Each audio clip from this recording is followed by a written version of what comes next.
그러면 제가 애초에 했던 제가 지금 논문으로 지금 준비 중에 있는 건데 이 부분을 제가 오늘 같이 한번 이야기해 보면 좋겠습니다. 지금 교차조사 토론을 해가지고 이 교차조사 토론을 활용한 이제 통일 교육을 했는데 지금 통일 교육이 아니고 교차조사 토론을 활용한 통일 토론 활성화와 또 사고일성 확장 방안이라는 부분으로 제가 지금 연구한 내용들을 같이 공유하고 또 같이 또 지령자를 통해서 좀 확장하는 시간을 가지면 감사하겠습니다. 제가 처음에 이 주제를 정한 이유는 제가 교차조사 토론 요 부분은 제가 한 10여 년 동안 이제 대학 글쓰기 수업이나 또 우리 연배에서 하는 북한의 언어문학이라는 이 강좌를 통해서 오랫동안 이 해오면서 여러 시행착오를 거치면서 이것을 좀 이 수업에 맞게 최적화할 수 있는 제가 나름의 어떤 방안들을 찾아서 그걸 같이 한번 공유해 보면서 이걸 또 통일 토론 수업 때 이걸 적용하면 굉장히 효용성이 높은 어떤 교수 방법이자 또 이거 확장성을 학생들의 사고 확장성을 높이는 좋은 방법이라서 한번 공유해 볼까 합니다. 여기 보면 뭐 복사물을 보시면 될 것 같은데 글자가 작아서 지금 우리가 초양극화 시대에서 사고 유연성이 굉장히 중요하게 부각되고 있는 것은 다 알고 계실 겁니다. 여기 보면 최근에 이건 제가 글자 크기를 좀 키워보겠습니다.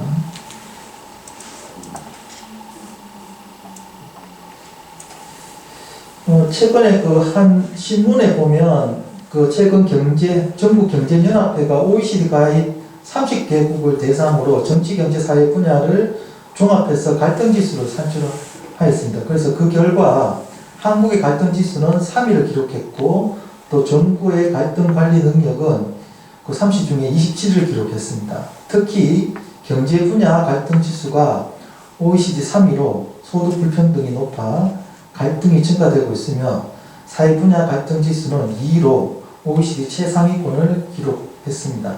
이처럼 지금 우리는 초양극화 시대에 살면서 정치, 경제, 사회적 양극화로 인해서 이 국민 간 갈등이 심각한 수준에 지금 놓여 있습니다.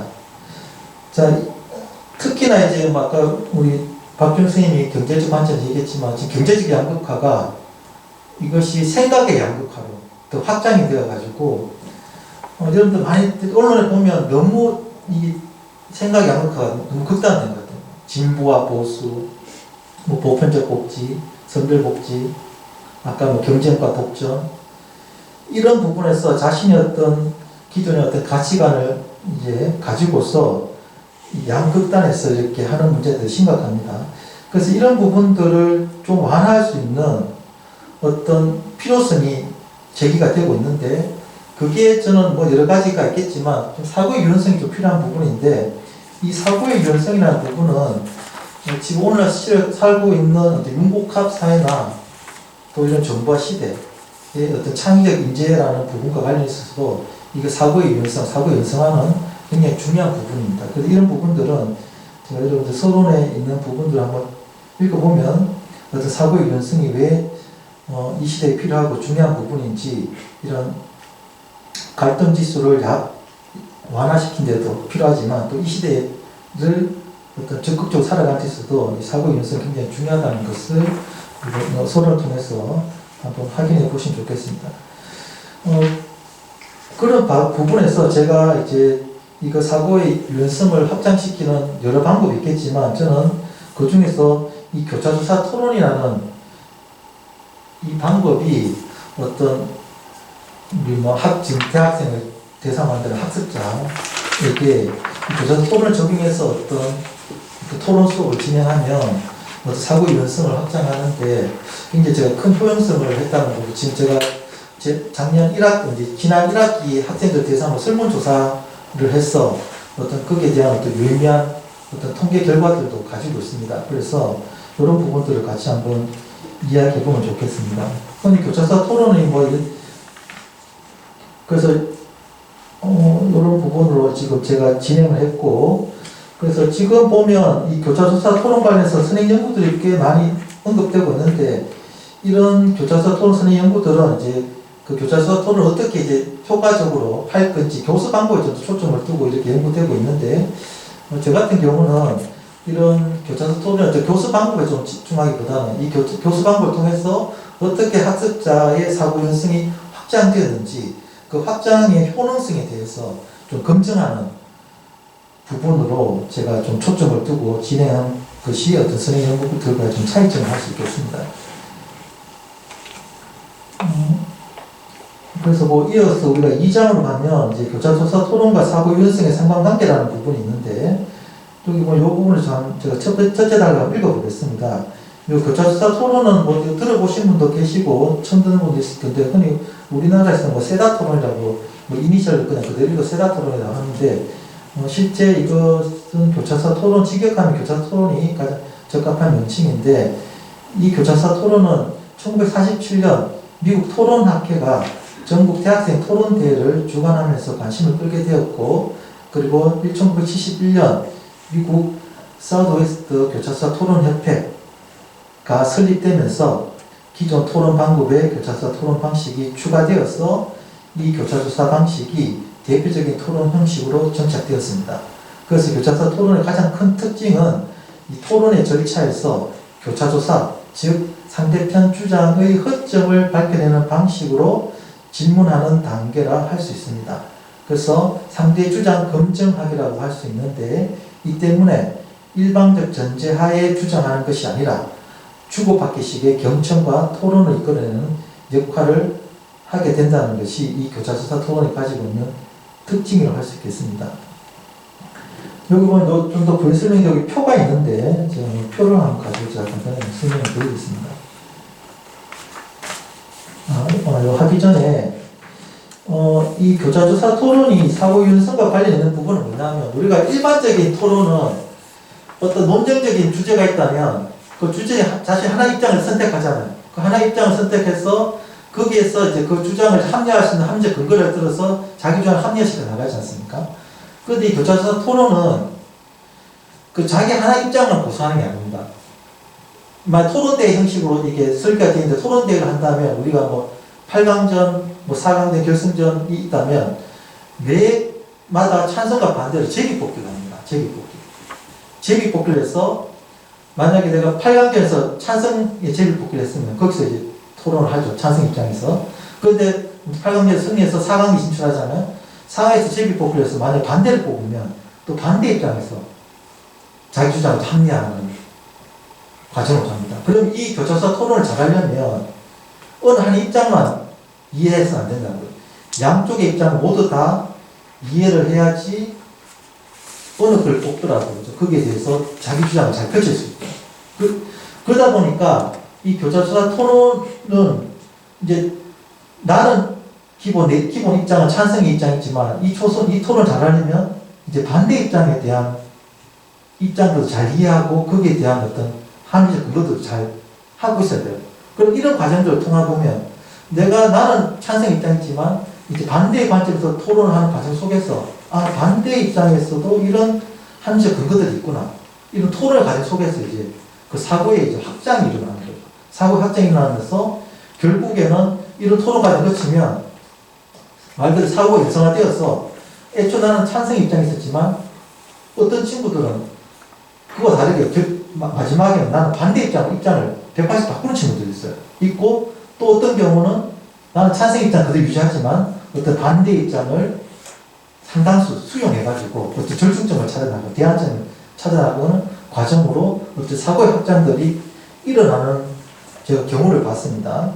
그래서 이런 부분들이 이 교차사 토론이 어떤 학생들의 사고 연성 확장에 어떤 유용한 도구가 될 수 있다는 건데, 근데 요걸 보면, 근데 이게 실제 여기 한번 보시면 제가 표가 있는데, 표 한번 보시면, 표가 지금 6쪽에 있습니다. 6쪽에 보시면.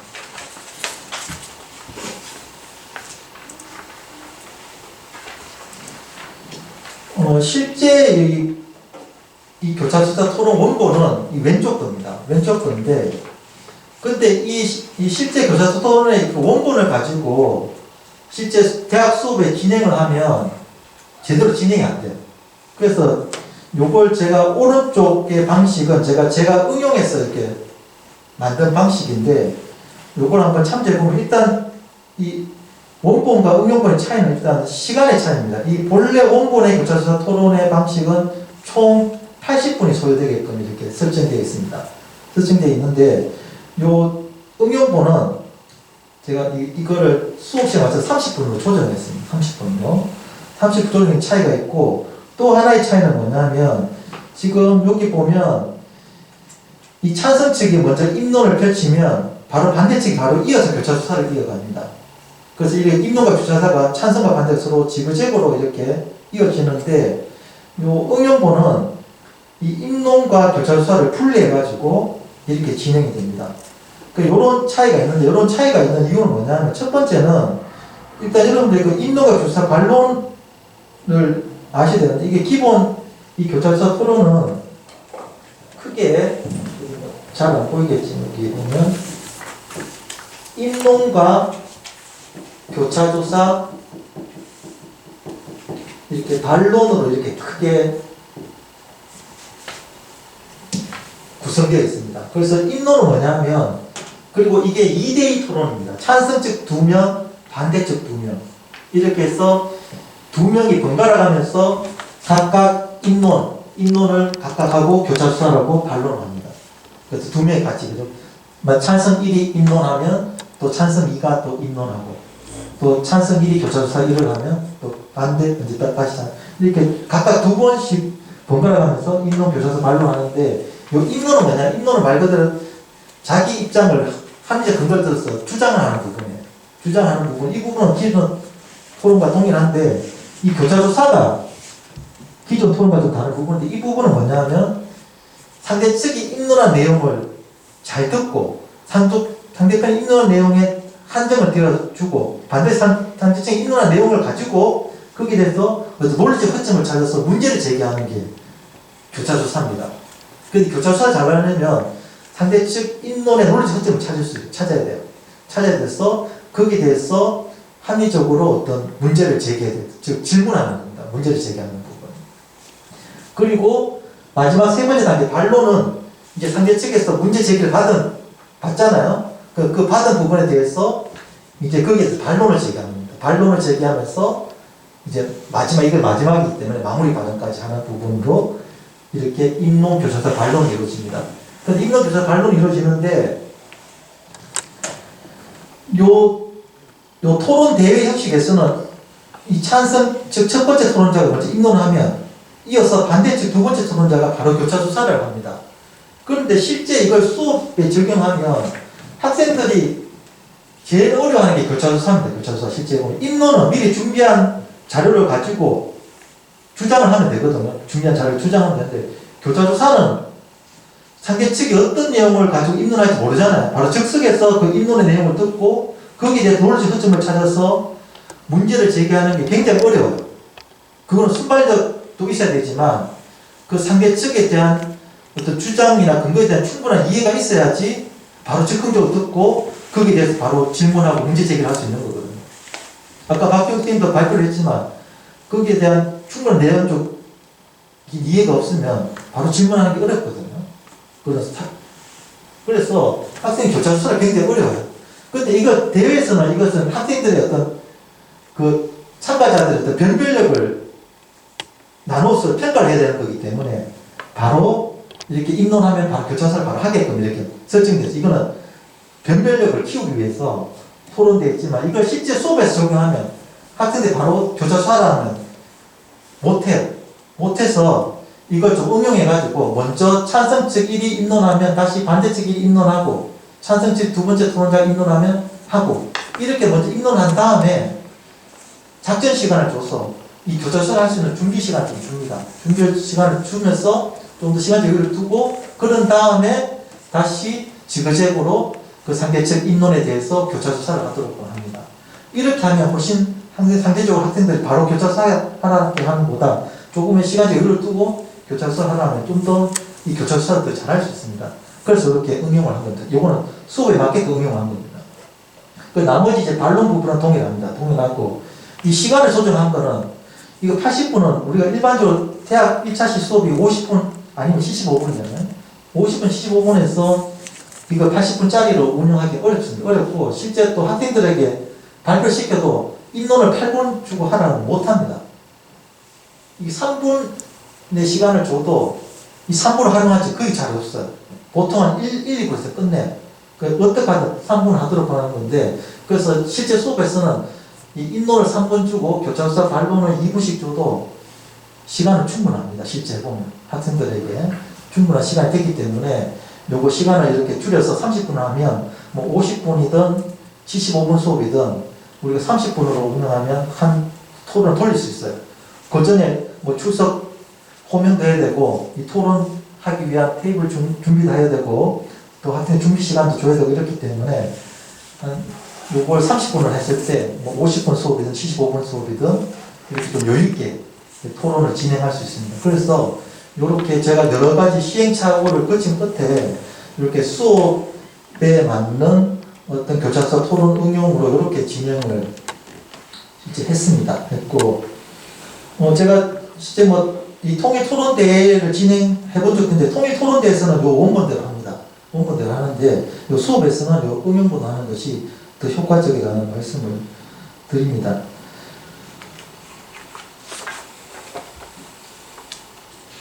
자, 그렇게 해서 이제 하는데, 우리가 여기 지금, 제가 여기서 한 거는 제가 글쓰기 수업을 지금 하고 있어가지고, 어떤 글쓰기의 주제를 가지고 어떤 통계 결과를 난 건데, 제가 실제 북한의 언어문학이라는 데서 하면 얼마든지 그 수업에 맞게 어떤 논쟁적 주제를 정하면 되거든요. 이 교차수사통은 특히나 우리가 찬반 양홍연 논증과 문제 해결 논증이 있는데, 요런 것은 문제 해결 논증보다는 찬반 양홍연 논증이 더 적합한 토론 방식이거든요. 그래서 요런 논쟁에서 우리가 수업 중에, 우리가 특히 통일교육 수업에서도 특히 보면 이런 찬반 양홍연 논증의 주제가 굉장히 많지 않습니까?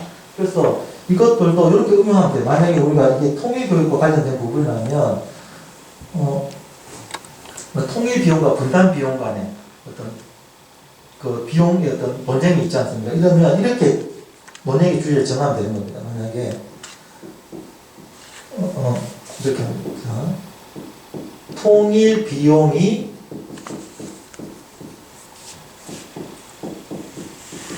분담 비용보다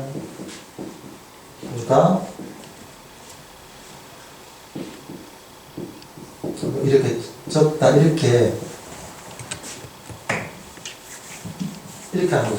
만약 통일비용과 분담비가 어느 것이 적은가 이렇게 의문문의 형식으로 하면 안 됩니다. 논제를 정할 때 평서문으로 하나 입장을 선정해서 주제를 잡아야 돼요. 만약 논쟁적 주제가 있으면, 그리고 이렇게 논쟁적 주제를 정할 때도 이게 되도록이면 양측의 의견이 평평하겠지만 되도록이면 소수 의견을 찬성 의견으로 하는 것이 좋습니다. 그거 하는 이유가 뭐냐면 약간 미세한 차이는 있지만 찬성 입장이 조금 더 유리해요. 실제 반대가 조금 더 불리하기 때문에. 그래서 약간 이제 그거를 균형점을 유지하기 위해서 소수 의견을 찬성의 의견으로 하는 것이 좀 더 좋습니다. 그래서 뭐 어떤 주제를 선택하더라도. 그래서 만약에 뭐 다들 통일비용이 더 많이 든다는 게 좀 일반적인 생각이 아니라면, 여기 소수 의견이라면 통일비용이 분담비용보다 적다 라고 하고, 여기에 이제 동의하면 찬성이 되는 거고, 여기에 동의하지 못하면 반대거든요. 이건 얼마든지 자기 수업에서 그 중요한 논쟁적 주제를 응용해서 그걸 어떤 주제를 선정한 논쟁적 주제를 선정하면 됩니다. 선정할 때 다만 이렇게 평서문으로 해야 된다. 의문문을 하면 되고, 통일비용 분담이 적다고, 여기에 동의하면 찬성, 동의하면 반대. 이렇게 해서 이제 2대1로 나눠서 이제 토론을 진행하는 겁니다. 진행하는데, 근데 우리가 한 수업 클래스가 다 다르잖아요. 다른데, 우리가 일단 이제 모든 토론을 합니다. 모든 토론을 하는데, 우리 가장 이상적인 한 30명 내외의 수업이 가장 이상적이에요. 30명 내외의 수업을 한다면, 한 4그룹을 만드는, 4모둠을 해가지고, 한 5명이 한 그룹을 해가지고, 이렇게 4조를 만드는 게 가장 좋습니다. 근데, 우리 영남대학 같은 경우는 기본 학생 수 좀 많잖아요. 만약에 한 60명, 60명 된다. 그러면 8개 팀을 만들어도 됩니다. 8개 팀을 만들어도 되고, 지금 예가 들면 한 4개 팀을 만드는 걸 가정하는 거예요. 4개 팀을 만들어서 하면, 거기 한 5명으로 하면, 뭐 4, 5, 20명에서 25명 정도 해서 4팀 만들면, 그 4팀에서 이제 2사람 찬성 측 2명, 그리고 반대 측 2명, 1명은 사회자 및 기록자 역할을 하면 되는 거예요. 만약 6명이면 한 사람 사회자, 한 사람 기록자, 나머지 찬성 측 2명, 반대 측 2명. 이렇게 합니다. 이렇게 하고, 그리고 이것의 효용성 높이려면 그냥 한 번만 있으면 안 되고, 이거는 실제 할 때는 3주 정도를 가지고 진행을 해야 효과를 높일 수 있어요. 처음에 어떻게 하면 첫 주차에서는 그 교차사 토론에 대한 개념을 설명하고, 거기에 대한 일단 개념을 먼저 숙지하고, 그리고 그게 뭔지에 대한 내용을 숙지를 합니다. 숙지를 한 다음에, 그 다음에 그 주차 내에서 2차 시에 이제 4개 조를 나누어가지고 그 조별 내에서 찬성과 반대 토론을 하게 합니다. 그렇게 한 다음에 그 다음 2주차에는 어떻게 하냐면, 2주차에서는 그 4개 조가 1조, 2조가 서로 옆조와 대항 토론을 하게 합니다. 대항 토론. 그래서 1조가 만약 찬성했으면 2조가 반대해서 1조, 2조가 대항 토론하고, 또 3조, 4조가 또 찬성과 반대하고 대항 토론합니다. 그렇게 2주차에 서로 옆조와 대항 토론을 번갈아 가면서 합니다. 그 다음 중요한 게 3주차에서는 반드시 만약에 1조가 찬성을 했으면 그 다음 3주차에서는 대항 토론을 할 때는 그 1조는 이제 반대 입장에서 토론을 하게끔 합니다. 그리고 2조가 이제 그때 반대를 했으면 두 번째 대항 토론에서는 이제 찬성으로. 그래서 대항 토론 할 때는 첫 주차와 두 번째 주에서 서로 입장을 바꿔서 토론하게끔 합니다. 토론하게끔 하고, 그리고 대항 토론할 때는 실제 2대2로 하는 것이 이상적이지만, 이건 제가 설명 못했지만 4대4도 가능합니다. 4대4로 4명이 하게끔 할 수도 있어요. 요거는 제가 여기 설명을 못 담았지만 4대4도 가능합니다. 4대4도 가능하고, 또 8개 팀으로 구성됐을 때 또 8개 팀이 또 동시에 또 진행하는 또 방법이 있습니다. 3주차에 끝낼 수 있는 방법이 있는데, 이제 요런 교수 방법은 이번 연구의 뭐 핵심 주제가 아니어서 일단 그런 부분들은 차후에 또 기회가 있으면 설명하고, 하여튼 그런 방식으로 제가 3주에 걸쳐서 교차사 토론을 진행을 했습니다. 진행해서 그걸 가지고 제가 실제 이제 설문조사를 통해서 이제 학습자에 질문을 했습니다. 질문했는데 지금 시간이 많지 않죠, 그죠? 시간이 많지 않아서 그 질문한 그 통계 데이터를 보면 일단 이 교차사 토론에 대한 이제 만족도는 높습니다. 학생들이 처음에는 이게 처음 접한다는 교차사 토론 들은 봤지만 실제 해본 학생은 거의 없더라고요. 90% 이상은 뭐 이름 들어봤거나 접한다고 해서. 그런데 이걸 하면서 3주 하면서 이렇게 하는 걸 큰 도움이 없다고 느꼈고, 거기에 대해서 또 이 토론에 어떤 긍정적인 그 부분을 했고, 그리고 앞서 얘기했듯이 또 결과적으로 최종적으로 물어봤어요. 너는 처음에 기존 입장과 최종 이 교차사 하는 이후에 그 기존 입장 어떤 변화가 있었는지를 한 5가지 유형을 나눠서 물었습니다. 물었는데 상당수가 자기가 기존 입장에 가졌던 부분에서 더 확장해가지고 그 상대 측의 주장의 근거들을 많이 수용을 하고, 때로는 나는 처음에 넌 이 입장을 했지만 최종적 결과 마지막에는 그 반대편을 바꾸는 친구들도 한 36%나 됐었고, 그리고 또 입장을 바꾸진 않았지만 상대층의 입장을 많이 수용해서 최종적으로 반영을 했다고 하는 친구들도 한 7, 80% 됐어요. 그 이런 부분을 보면 이 교차조사 토론이 학습자의 사고 유연성 확장하는데 상당히 효과적이다 하는 부분들을 우리가 이렇게 확인할 수 있습니다. 이런 부분들은 거의 한 4장을 통해서 확인할 수 있습니다. 그래서 끝으로 이제 한번 결론을 말씀드리면,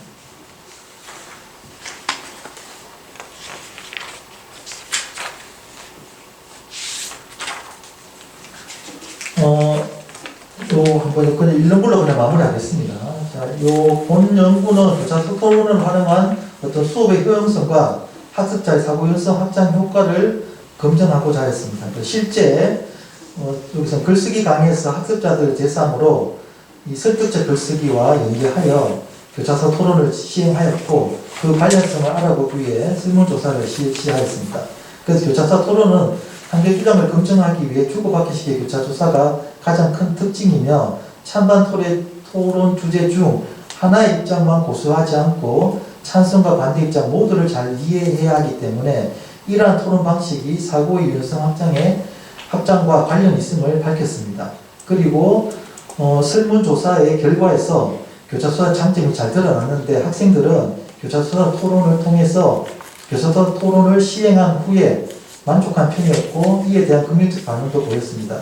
그래서 대다수가 교차조사 토론이 수업에 필요하다고 응답하였습니다. 그리고 자신 및 상대방의 주장을 좀 더 논리적으로 생각하거나 기존 주장을 더 강화할 수 있었다고 응답해서 학생들은 교차조 토론을 통해 사고의 폭을 확장하였음을 알 수 있었습니다. 또한 기존 주장을 변경하지 않았지만 상대 주장을 일부 수용했다는 응답에서 학습자의 사고 유연성 확장을 확인할 수 있었습니다. 마지막으로 상대 측 주장을 일부 수용하는 것을 넘어서 상대 측 입장으로 완전히 변경한 학생들도 존재해서 교차조사 토론이 학습자의 사고 유연성 확장에 기함을 알 수 있었습니다. 자, 지금 우리 사회는 경제적 양극화를 넘어서 생각의 양극화도 심각한 수준에 이르렀습니다. 이러한 사회에서 사회적 갈등을 최소화하고 상호 존중과 협력, 사회적 다양성의 융합사회로 나아가기 위해서는 개개인의 사회고 유연성 확장은 필수적입니다. 본고에서 밝힌 교차서 토론의 효용성과 학습자의 사고 유연성 확장 효과는 비단 이런 특정 글쓰기 수업에서만 한정되는 것이 아니라 각 대학의 다양한 교양 및 전공 수업에서도 그 영향력을 발휘할 수 있다고 생각합니다.